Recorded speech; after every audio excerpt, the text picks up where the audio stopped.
I was scrolling, and when I saw her face, I broke down crying and went straight to the piano to write, "You can do this." This episode is not for little ears, so push pause and take a minute to put your earbuds in. Trigger warnings for suicide attempts and death by a car accident. My cousin was normally a very happy-go-lucky sort of person, always a smile on her face. This time, though, she was straight-faced, sullen, aching, a changed person, not knowing if she or her son would ever be okay. Her 17-year-old son had been driving and hit another car where the other driver was killed. The weight of that was heavy, soul-breaking heavy, and I could see it in her face that day. I felt helpless, not having any experience on how to help or what to do. All I could do was write a song, so I wrote this for her. All these years later, it's difficult for me to play this song live because while it was for her, it's also for all the people I know who go through painful experiences.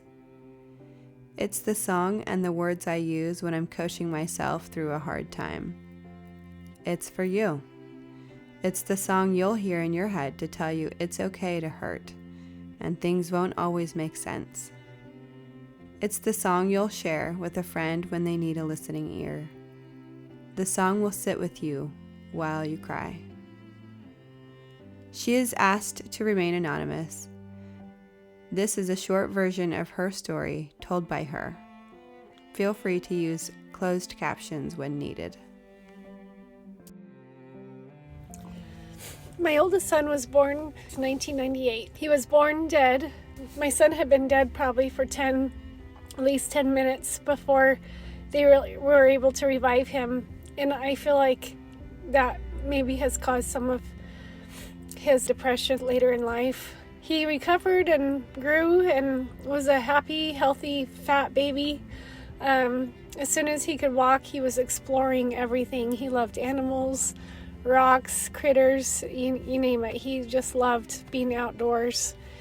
And he was always curious, and he had a very logical brain and wanted to know how everything worked. When he turned 14, it was almost as if overnight he turned into a different kid. As soon as puberty hit, it really took an effect on his body, and it emphasized the depression that he had been having. And I had no inkling of how hard things were going to get before they started getting better. When he was 15, almost 16, he had gotten a fight with his dad, and he decided to take a bottle of Tylenol. So I took him to the hospital, and we had his stomach pumped. And come to find out, when your child tries to take their own life, they are required to go to a behavior center and be on suicide watch for a couple days.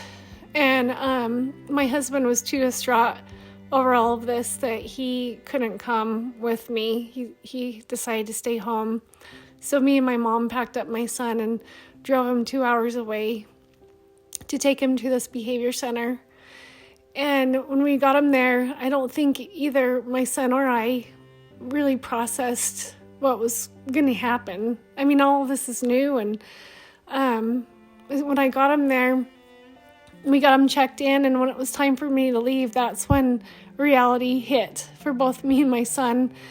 And he immediately latched onto me and was like hugging me and crying and begging. And he was like, "Mom, please don't let them take me. Please don't let them take me." And me, that was the hardest thing in the world I've ever had to do. Because when I was a kid, I suffered from separation anxiety so bad from my mom. And so I could understand exactly how scared he felt. And it broke me. And I was kind of resentful that my husband didn't come and have to go through that as well. But, there's nothing I could do about that. So I got home, and like the 4 days after that, he was there. I couldn't function, and I'm not a person that gets depressed I haven't struggled with mental illness, thank heavens. But I was really depressed and I couldn't get out of bed. But my son would call me throughout that week, and that was hard too, because he would just cry and beg us to take him home. Well, we later found out that mental health is not covered on your health insurance, which is really crazy because your mental health affects your physical health. And I actually didn't feel good about having him there anyway. And so after 5 days, we checked him out early and brought him back home. When my son was 17, he was driving west as the sun was setting, and he didn't see a stop sign. And he hit a car, and the woman driving died in the accident. And her 12-year-old daughter had a major brain injury and had to get life-flighted to a bigger hospital. I was notified by the police that my son was in a wreck. I went to the hospital to see what was happening. I was just devastated for the family that was affected by the accident, and devastated that my son, who is already suicidal, has something horrific to deal with, and it's not going to help his reason to live at all. He'd cry and just cry and tell me, "Mom, why wasn't it me that died? Why couldn't it have been me?" And he was just spiraling. I didn't know what to do. My husband didn't know what to do. We were at our wits' ends. Everything that we had tried had just backfired. Every thing that our religion told us to do, it made it worse. And I finally had to get to a point of surrender. And finally, when I surrendered, I could really listen to my own intuition. And for years, I had been researching places to help my son, and I found a place, and it's an outdoor wilderness therapy. And I knew that my son was just struggling to find his worth, and he didn't need any more punishments and any more thing to make him feel worse than he already felt. He was there for about 6 to 7 weeks. When we picked him up, I could tell that it really helped him, but he still had that underlying depression that was still just there. And soon after that, I found a treatment called neurotherapy. And what it does is it maps their brain, kind of finds the patterns that they're using, and then they put the probes on their brain and they exercise it so that it will start using the parts of the brain they're not actively using very often. We did 2 years of that treatment with him, and he told me a little bit after he started treatments, and he was like, "Mom, I can't tell you how much better I can think now that I've been doing this therapy." He felt like he couldn't think as clear before. And we could have told you that as well. It was hard to get anything through to him, and I think that was the consequence of him dying at birth. But then when it came time for the trial, because of the accident, I was worried. I was just sick to my stomach, because I just knew deep down if he had to go to jail, it was just going to reinforce in him that he was a bad person, and I don't think he would have ever came back from that.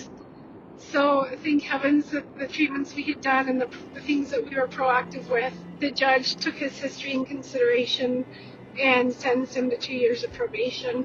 When my cousin wrote this song, it was at a time when, after the accident had happened, and it felt like the world was just absolutely over for me and for my son. My son is 24 now. He still struggles with depression, but we have found... You can do this. You can do this. I wish you didn't have to go through this. You can do this.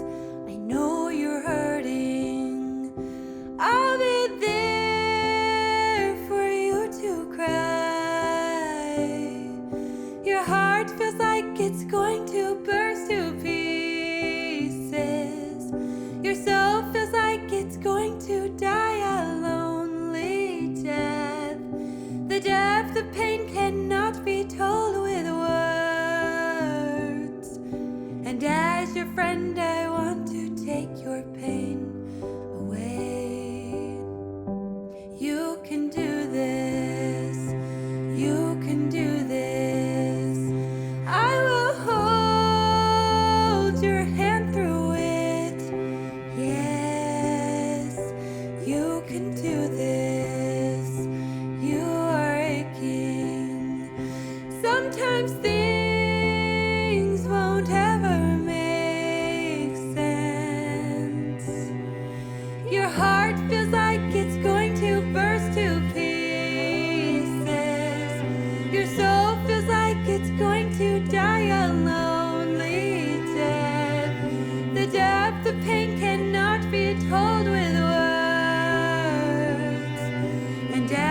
friend, I want to take your pain away.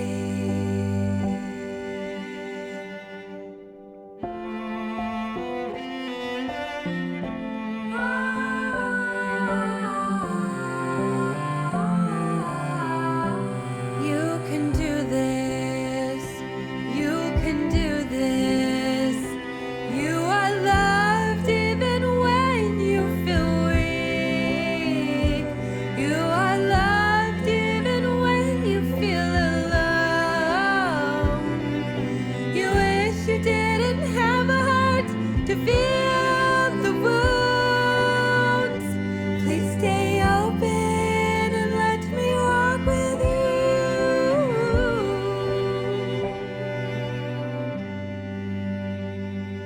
You can do this. You can do this. You will come through all this pain and hurt. You can do this. I know you're hurting. It's not fair to have to go through this. Your heart feels like it's going to burst to pieces. Your soul feels like it's going to die a lonely death. The depth of pain cannot be told with words. And as your friend, I want to take your pain away. But you can do this. You can do this. You can do this. You can do this.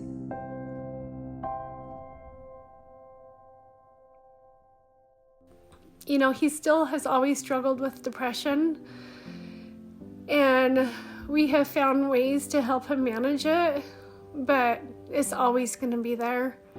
And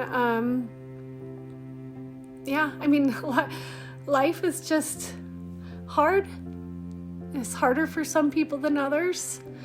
And what it has taught me, everything with my son, was that I used to be a very black and white believer. I used to be very judgmental, and I couldn't see the gray before. I used to think the gray was kind of evil. And everything I've been through with my son has just opened my heart up. And I hope that, you know, we as people in humanity can know that there's a whole story that we don't know. With depression, you know, I used to think that that was something you could just snap out of. And, you know, with dealing with my son, I know it's a very physical and real thing. And I hate that they even call it mental illness, because your brain is part of your physical body. It actually changed my whole belief system. Everything I'd been through with my son, I don't know, when you go through a lot of suffering and a lot of life and death situations, it opens you up and it kind of cracks you out of the box that you're in. I have a lot of other things I could say, but I'll stop it here.